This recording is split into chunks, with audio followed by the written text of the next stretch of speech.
대림절입니다. 대림절이라는 것은 주님이 임재하시기 전에 그런 절기를 대림절이라고 합니다. 이 말의 뜻은 황제가 어느 지방에 가기를 원합니다. 로마 황제가. 그러면 사신들이 먼저 가서 그것을 잘 닦고 왕이 오실 것을 인해서 황제가 오실 것을 위해서 준비한다. 그런 뜻을 가지고 있습니다. 만왕의 왕 되신 우리 예수 그리스도께서 이 땅에 오시는데 초림 때 좀 초라하게 왔지만 앞으로 우리 주님께서 오실 때는 큰 혼인잔치와 함께 많은 사람들이 예수 그리스도를 영접한 사람들이 다 주님을 맞이하는 그런 마음으로 크리스마스를 보내는 그런 시간에 주님을 영접하는 마음으로 온다라고 그렇게 말씀하고 있습니다. 우리 주님이 오시면 모든 문제가 해결됩니다. 여러분들의 물질의 문제나 자녀들의 문제나 기다리고 있는 이 대림절 기간에 있는 모든 문제까지도 다 해결될 줄로 믿습니다. 아멘. 사도 바울은 마가를 데리고 겨울 전에 오라고 말씀하고 있습니다. 그를 보기를 원하는 마음이죠. 저는 오늘 여러분들과 함께 이 마가가 어떤 사람인가 함께 같이 은혜를 나누도록 하겠습니다. 마가의 어린 시절에 대해서 한번 살펴보도록 하겠습니다. 마가의 원래 유대식 이름은 요한이라고 표현되고 있습니다. 로마식 이름은 마가. 그래서 우리는 마가 요한의 다락방 이렇게 표현하고 있습니다. 이 요한, 마가라는 뜻은 망치, 큰 망치라는 그런 뜻을 가지고 있습니다. 어렸을 때 아버지가 소천하고 어머니 밑에서 자랐는데 어머니가 상당히 부자입니다. 외삼촌은 바나바인데 구브로에 있는 땅이 굉장히 많았던 것 같습니다. 그래서 그는 모든 재산을 팔아가지고 사도들의 발 앞에 두는 모습도 보게 되지요. 어린 시절에 풍부하게 살았습니다. 아주 큰 집이에요. 제가 성지순례를 가보니까 예루살렘에 그 마가 요한의 다락방에 120문도가 모였던 그 장소를 가봤습니다. 엄청나게 큰, 여러분들 120명이 모이려면 상당히 큰, 그러니까 아버지가 어머니가 그렇게 큰 부자로서 살아가면서 예수님을 대접받고 예수님이 부활 승천하시고 난 뒤에 그곳에서 120명의 세례 베드로와 안드레와 요한과 예수님의 제자들과 함께 예배드렸던 그런 음식을 공경하고 그곳에서 하나님 앞에서 예배드렸던 그 집이 바로 이 마가 요한의 그런 집인 것입니다. 상당히 부유하게 어린 시절에 풍족하게 살았습니다. 요즘 유행하는 그런 인터넷에 자꾸 떠길래 재벌집 무슨 뭐 있는데 재벌집 막내 아들인가? 그런 드라마가 있더라고요. 근데 영어로 이렇게 보니까 리본 리치라고 돼 있어요. 리본. 다시 태어나면 리치. 큰 부자가 되어서 어떻게 하겠다. 재벌의 아들로 태어나면 부러울 것이 없어요. 그런데 보니까 그렇게 어려운 생활을 하는 그런 모습을 보게 됩니다. 이 마가 요한도 어려운 시절에 태어났지만 큰 부자로 살았지만 그가 살면서 여러 가지 어려움을 겪는 그런 내용을 같이 한번 은혜를 나누고자 합니다. 여러분들 사도행전 12장 12절로 14절에 있는 말씀을 같이 한번 읽어보도록 하겠습니다. 시작.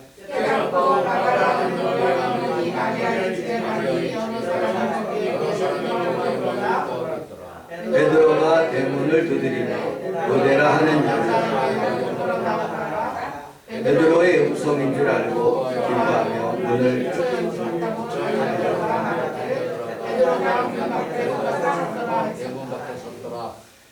마가 요한의 그 집에는 그 로데라는 옛날 성경에는 계집아이라는 그런 여자아이가 있다고 이렇게 표현되고 있습니다. 마치 여러분들 그 가정에서 예배를 드리는데 하나님 앞에서 초대교회, 초대 예루살렘 교회의 그 가정에서 예배를 드립니다. 압구정동에 소망교회가 있습니다. 곽선희 목사님이 개척한 그런 교회인데 현대아파트 11동 1101호 거기에서 예배를 드리기 시작해서 상가 건물로 올라가 상당히 큰 건물로 그렇게 하나님 앞에서 예배 드리는 그런 가정과 같은 그런 모습을 보게 됩니다. 이렇게 풍족하게 마가 요한은 그렇게 살아갔던 모습을 보게 됩니다. 다음 두 번째, 청년의 시절에 이 마가 요한에 대해서 한번 살펴보도록 하겠습니다. 마가복음 14장 51절 52절을 같이 한번 읽어보도록 하겠습니다. 시작. 한 청년이 어서 보내려 그리고 예수께서 따라가다가 우리에게 이르시되 배옷 입은 것을 벗어 아멘. 여기 배옷 입을이라고 이 뜻은 가멘트라는 그런 단어를 쓰고 있습니다. 가멘트라는 그런 단어를 우리 사모님이 한번 보여드리도록 하겠습니다. 예수님이 입었던 가멘트의 표현, 이것이 바로 가멘트입니다. 그러니까 그 부자들이 입었던, 예수님은 좀 성스럽게 표현되고 있지만 이 마가 요한이 입었던 이 가멘트는 배혼 이불은 세마포로 되어 있습니다. 부자였기 때문에. 그런데 갑자기 사건이 발생됐어요. 예수님을 잡아가기 시작합니다. 예수님의 제자들이 다 도망가요. 그리고 로마 군인이 나타났습니다. 그런데 엉겹결에 이 젊은 청년 이 마가 요한이 마구 도망가다가 그 배옷 입을 그 하나로 통째로 된 그런 세마포를 다 벗어 던지고 빨개 벗고 도망가는 장면이 오늘 본문에서 잘 나타나고 있습니다. 이 청년은 자신의 부끄러운 현상들을 성경에다 집어넣었어요. 마태복음, 마가복음, 누가복음, 요한복음이 있는데 오직 마가복음만 그렇게 표현되고 있습니다. 이 뜻은 왜 그렇게 썼는가? 성경에서 학자들이 이렇게 주장합니다. 캠퍼스의 한 구석에 자신을 그려놓은 것처럼 복음서의 작은 부분을 자기의 카메오처럼 거기에다 집어넣었다고 표현하고 있습니다.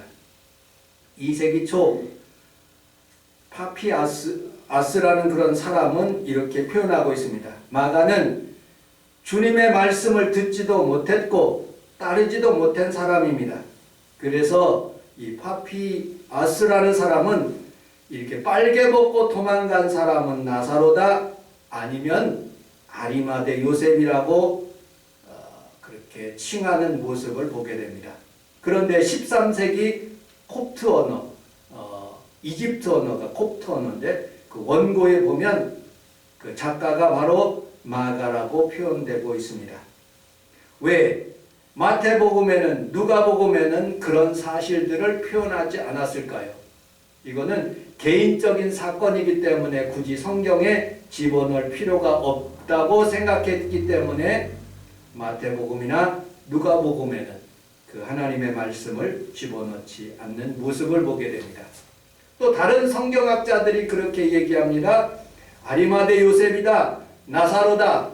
여러분들 여기 젊은 청년이 빨개 벗고 도망갔다라고 표현하는 그런 구절에서 젊은 청년이라는 표현은 아리마대 요셉하고는 맞지가 않고 나사로하고도 맞지가 않습니다.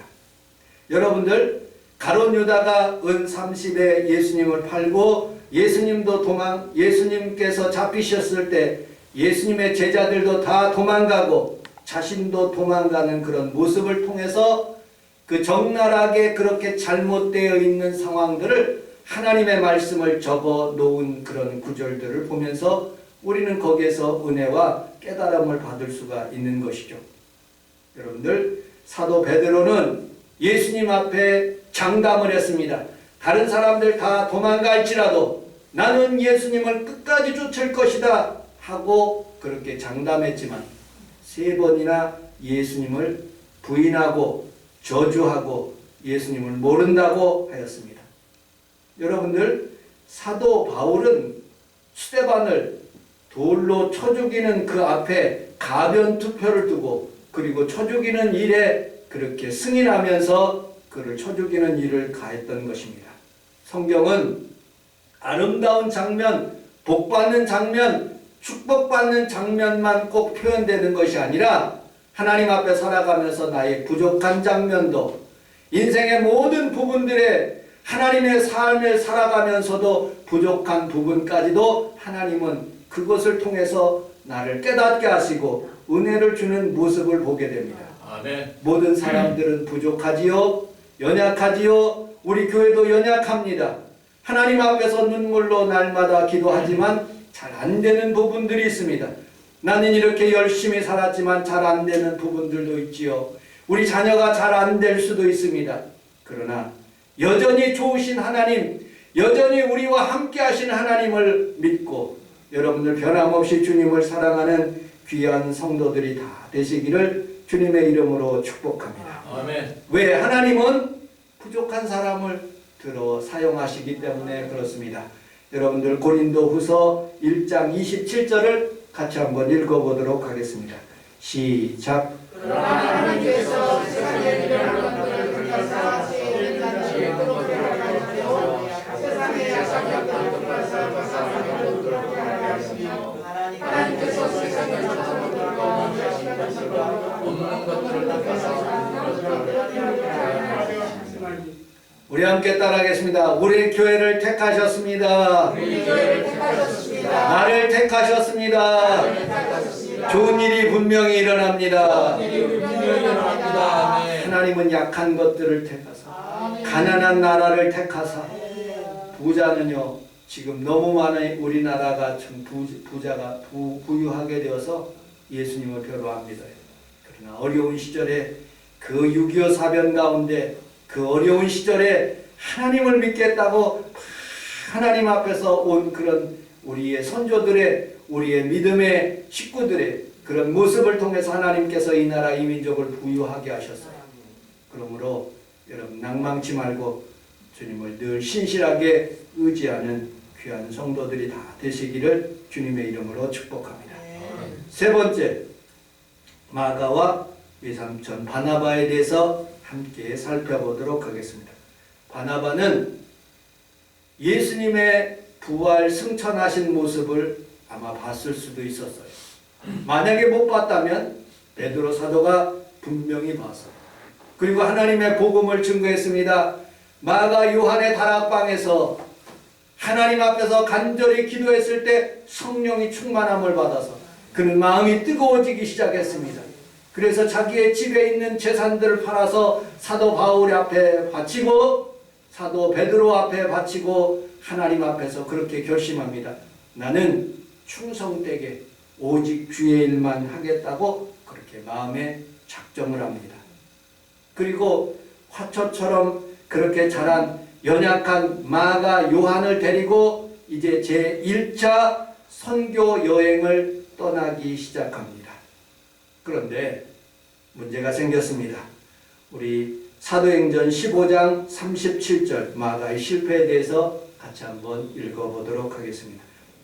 사도행전 15장 37절 시작.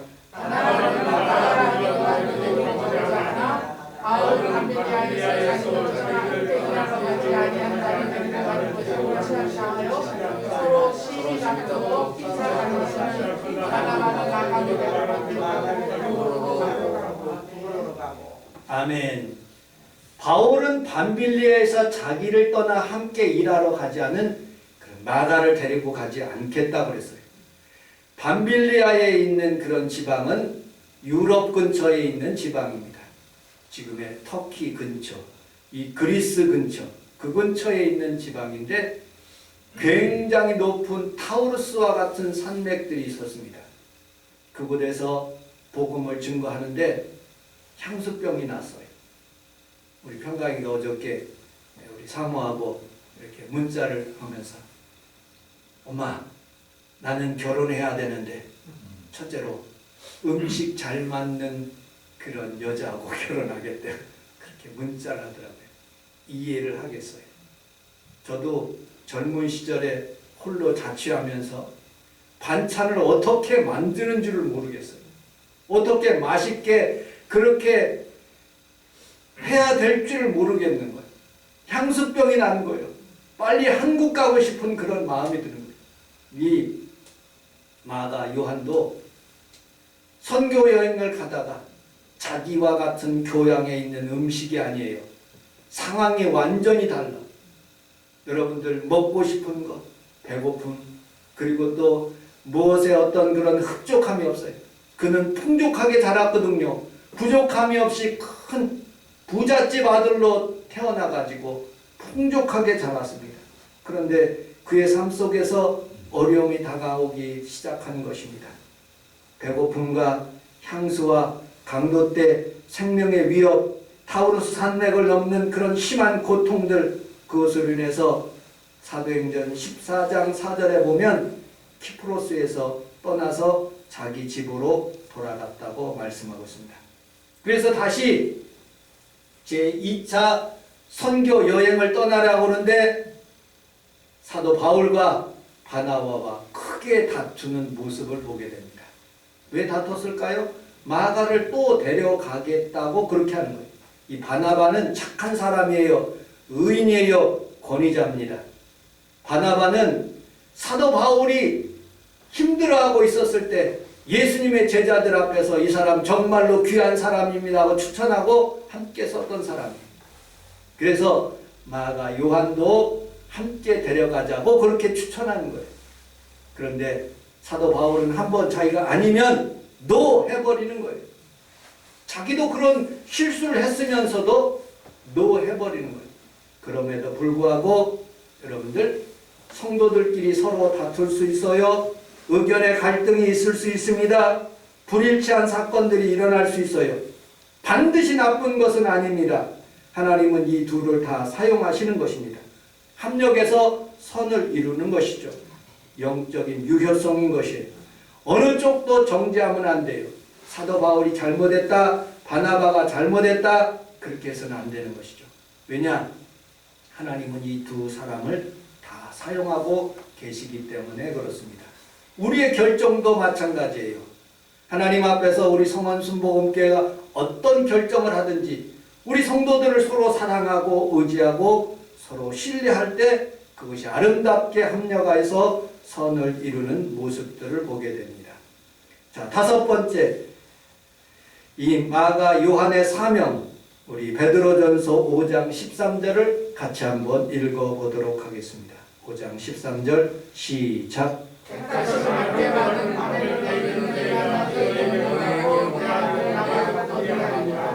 베드로는 마가 요한을 내 아들이라고 표현하고 있습니다. 마가복음 1장 30절에 보면 베드로는 결혼했어요. 결혼하고 예수님을 따랐던 것이죠. 베드로의 친아들 분명히 아닙니다. 영적인 아들이라는 표현이죠. 바울은 골로새서 4장 10절에 보면 베드로의 아들이 아니라 바나바의 사촌이라고 묘사하며 마리아의 아들이라고 표현하고 있습니다. 베드로는 아들과 같은 그런 애정을 가지고 있습니다. 베드로의 사역을 도와줬죠. 베드로의 사역을 어떻게 도와줬을까요? 베드로는 많은 지식이 없었습니다. 오직 히브리어 그 언어만 사용하고 있었어요. 그런데 마가 요한은 히브리어 플러스 헬라어까지, 지금 말하면 한국어도 잘 사용하고 미국어도 영어도 잘 사용하는 그런 아이였어요. 그래서 사도 바울을 돕지는 못했지만 이제 베드로를 돕기 시작하는 것입니다. 베드로 가는 곳마다 하나님의 복음을 증거하는 곳마다 이 마가 요한이 따라가면서 복음을 증거하는 것이에요. 통역을 하는 거예요. 로마로 갈 때 로마의 통역을 하는 거예요. 다른 지방으로 갈 때 통역을 해가면서 하나님의 말씀을 편만하게 증거하기 시작하니까 이 베드로가 그렇게 생각하는 거예요. 이거는 내 영적인 아들이다. 내 아들과 같은 아들이다 하면서 그를 칭찬하기 시작합니다. 그리고 자기와 함께 다니면서 모든 예수님의 정보와 예수님께서 행하신 모든 일들을 마가에게 가르치기 시작하는 것이죠. 마가는 놀랍게 하나님의 말씀을 받아서 적기 시작하는 것이죠. 성경을 적기 시작했습니다. 그 근원이 바로 마가복음인 거예요. 마가복음을 통해서 마태복음이 나오고요. 마가복음을 통해서 누가복음이 나온 거예요. 그래서 마태, 마가, 누가복음을 공간복음이라는 거예요. 공통적인 시점에서 바라봐서 하나님의 말씀을 작성했다 해서 공간복음인 거예요. 그것은 예수 그리스도의 공통적인 사건을 통해서 그렇게 작성했다는 것이죠. 기원전 70년 예루살렘이 멸망하기 전 10년 전에 이 마가복음을 기록한 모습을 보게 됩니다. 복음서 중에서 제일 처음 작성됐어요. 그리고 아주 짧습니다. 간결합니다. 직설적인 화법을 사용했어요. 이 마가복음을 누가복음은 90% 이상 따와서 거기에다 똑같이 글자를 썼어요. 마태복음은 50% 이상 이 복음을 사용했어요. 그러니 얼마나 아름다운 복음입니까? 베드로와 함께 다니면서 하나님의 말씀을 적기 시작했어요. 그리고 그 말씀들을 하나님의 말씀을 그 복음사했던 것이죠. 우리나라에서 최초로 복음서가 복음으로 이렇게 전도지 되어서 성경이 번역된 것이 마가복음이에요. 그래서 원시복음이에요. 최초의 복음이에요. 처음에는 빨개 벗고 도망가고 어렵다고 포기하고 그리고 여러 가지 환난 가운데 낙담하고 게으른 그런 마가였지만 하나님의 복음을 받아들이고 사도 베드로를 따라다니면서 복음을 증거하면서 말씀이 들어가니까 힘이 생기고 하나님의 능력이 자기에게 임하니까 하나님의 말씀을 적기 시작한 것이죠. 그것이 복음서가 되었던 것입니다. 여러분들 복음서의 마가복음의 1장 1절은 하나님의 아들 예수 그리스도의 복음의 시작이라고 표현되고 있습니다. 예수님에 대한 복음을 내가 이렇게 작성한다라는 뜻이죠. 7절에 보면 세례 요한에 보다도 더 위대하신 분이 이분이시다. 이분만이 우리의 죄를 용서하신 분이라고 마가복음은 작성하고 있습니다.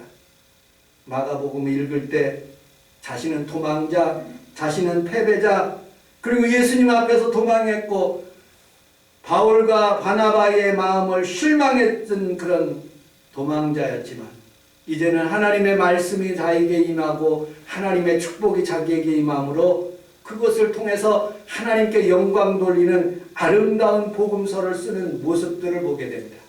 그렇게 아름답게 살아가니까 6번째 사도 바울과 마가에 대해서 이렇게 표현하고 있습니다.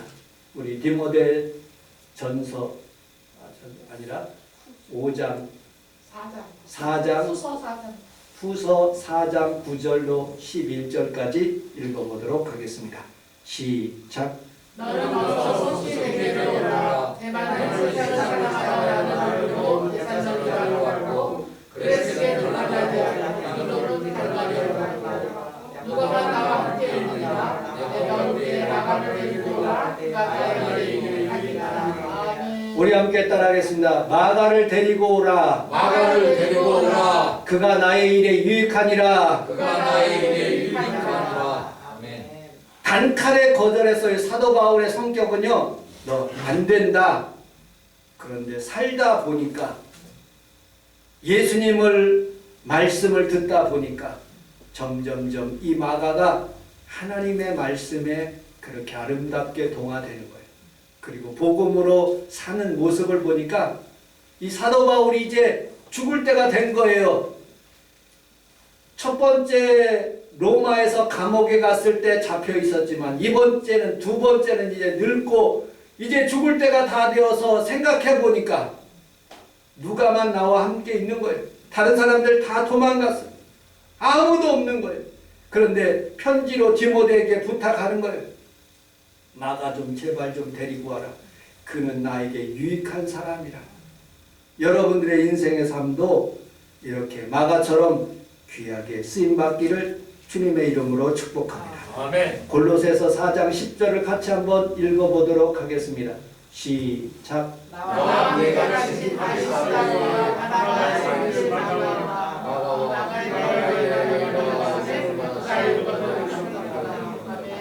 아멘. 그가 이르거든 여러분들 다 영접 좀 해주세요. 그는 참 귀한 분입니다. 왜냐? 베드로 사도에게 아들과 같고 이제는 변하여서 이 사도 바울에게는 정말로 유익한 사람이라고 그렇게 표현되고 있습니다. 여러분들 우리는 살아가면서 늘 이와 같이 마가처럼 우리는 부족하고 연약하지만 실수도 많지만 하나님은 마가를 사용하신 것처럼 오늘 여기 오신 귀한 성도들을 다 사용하시고 축복해 주실 줄로 믿습니다. 아멘. 우리 성원 순복음교회도 우리 하나님께서 언제 사용하실지는 모르지만 귀하게 사용될 줄로 믿습니다. 아멘. 마가가 말년에 이제 사도 바울도 돌아가시고 순교하시고 또 아버지와 같은 그런 베드로 사도도 순교하시고 그 말년에 죽게 되었을 때 알렉산드라 교회를 섬기고 있었습니다. 이집트에서 선교활동 전념하다가 봉사자로 순교하다가 그렇게 순교하시는 모습을 보게 됩니다. 상한 갈대와 같고 비겁쟁이와 같은 이 마가를 하나님의 자랑스러운 천국 백성으로 그리고 성경에 가장 필요한 이 마가복음을 작성하는 자로 하나님께서 축복하시는 모습을 보게 되죠. 여러분들 우리의 믿음의 자세입니다. 우리는 우리 하나님 앞에 살아가면서 이 마가처럼 하나님 앞에서 부족하고 연약하지만 귀하게 사용되는 귀한 성도들이 다 되시기를 주님의 이름으로 축복합니다. 아멘. 알렉산드리아의 크라멘트는 이렇게 표현되고 있습니다. 베드로의 설교와 베드로가 간증한 예수 그리스도의 삶을 최초로 복음서로 작성한 이 마가복음을 쓰게 되었고 이 문서가 큐문서가 되어서 마태복음도 누가복음도 모든 복음서를 하나님의 복음서를 쓰게 되었다는 모습을 보게 됩니다. 도망자, 이탈자, 사도 바울에게는 이제 영적인 아들 그리고 사도 바울에게는 꼭 필요한 자가 되었습니다.